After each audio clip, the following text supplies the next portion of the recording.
Hello everyone and welcome back to the channel for another 0 hour video, the last one of our Operation Mehgna weapon preview series. If you are new to the channel, I am R.O.D.E of the R.O.D.E Foundation and I provide highly educational content with top tier production.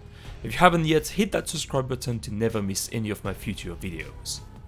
Today we are going to take a good look at the FN57. Fed with 5.7 by 28 ammo, the FN57 is an extremely reliable, powerful and accurate semi-automatic pistol, as you will see in this video.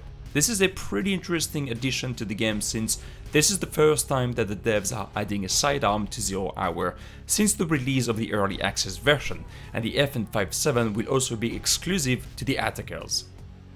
So the addition of the FN57 also comes with important changes to the weapon inventories, since the Glock 17 will no longer be exclusive to the attackers but will become available to both sides once Operation Mehgna has been released. I don't expect this to change the dynamics in PvP too much, and I suspect a lot of players will actually be happy to have access to the Glock when defending as well. So once again, I just want to remind everyone that I'm recording everything from a work in progress version of the build, and everything you are going to see in this video is subject to changes before the release of the update. So without further ado, let's have a closer look at this new weapon. The FN57 comes with its standard 20 rounds magazine, and you will get 3 in total in PvP and co-op, which makes this sidearm the one with the highest amount of ammo. The damage per projectile of the FN57 without any muzzle attachments is as follows: 135 to the head, 35 to the chest, 30 to the stomach, 30 to the legs, 27 to the arms and 30 to the shoulder. And this is the damage per projectile when using a suppressor: 132 to the head, 32 to the chest, 27 to the stomach, 27 to the legs, 24 to the arms and 27 to the shoulder. Now if we compare this to the Glock 17, the FN57 deals slightly more damage. If we check the damage per projectile to the chest and the head, the Glock 17 deals 25 to the chest and 125 to the head. So the FN57 only deals 10 hit points more than the Glock 17, which can obviously make a huge difference in some situations, but you can basically do very well with either the FN57 or the Glock 17. Now DPS wise, the Glock 17 sits at around 7.2 thousand damage when firing all 17 rounds at a pretty good rate of fire, while the FN57 sits at around 7.5 thousand damage when firing 17 rounds out of 20 and at a similar rate of fire.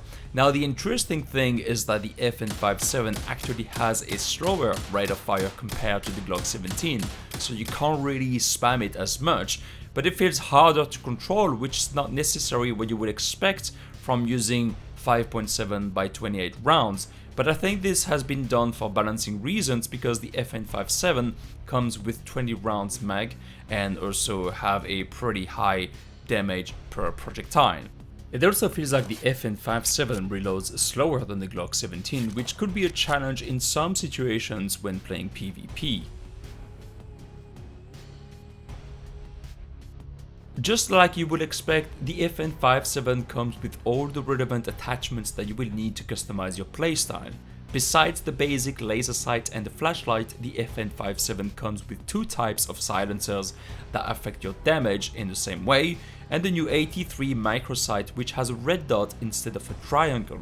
And this new sight coming with Operation Mehgna will also be available on the Glock 17 and Deagle, as well as a couple of other SMGs and ARs. To showcase a little bit of the FN57 gunplay, I'm going to be playing a little bit of this co-op on Terror House just to show you how the weapon behaves against moving targets.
Guns down!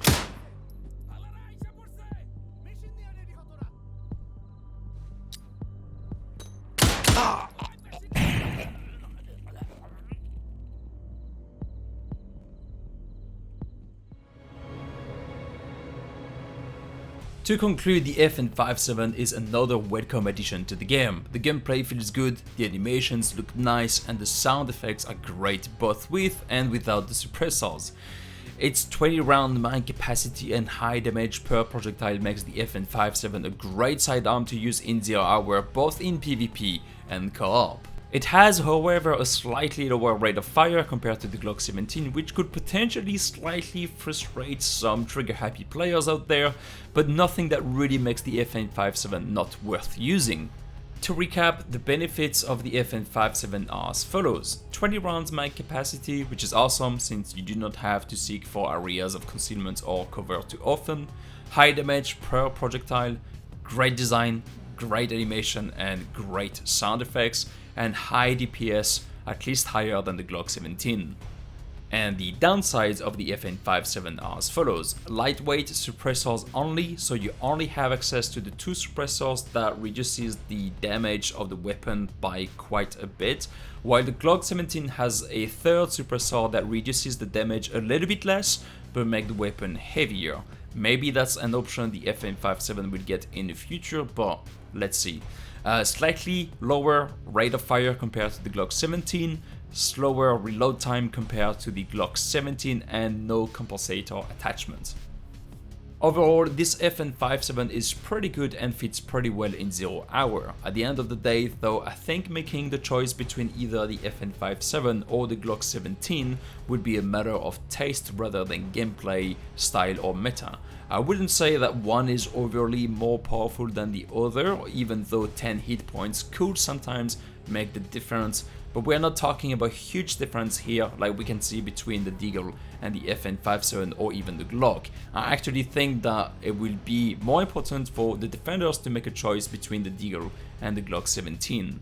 And so that's it for this last video previewing the new weapons that will be coming to 0 hour with the upcoming Operation Mehgna content update. We're getting closer to the release and we haven't seen everything of the update yet. Remember that there are 2 new maps that will be added to the game both in PvP and co-op, and I'm looking forward to trying and showing those to you once we are allowed to. If you have enjoyed this video, please leave a like and subscribe to support the channel. Thanks again for watching, and I will see you in the next video.